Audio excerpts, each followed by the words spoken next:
Police ভাইদের তাদেরকে আমরা বিশ্বাস করি না।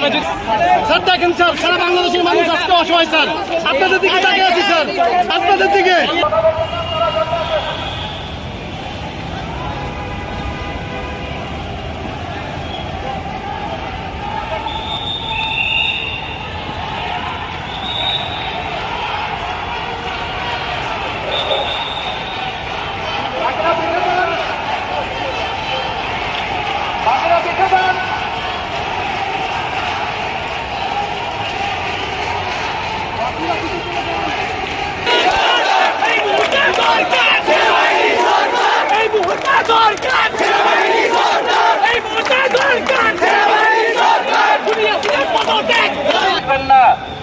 আপনারা সবাই শান্তিপূর্ণভাবে অবস্থান গ্রহণ করুন, কেউ সামনের দিকে আগাবেন না।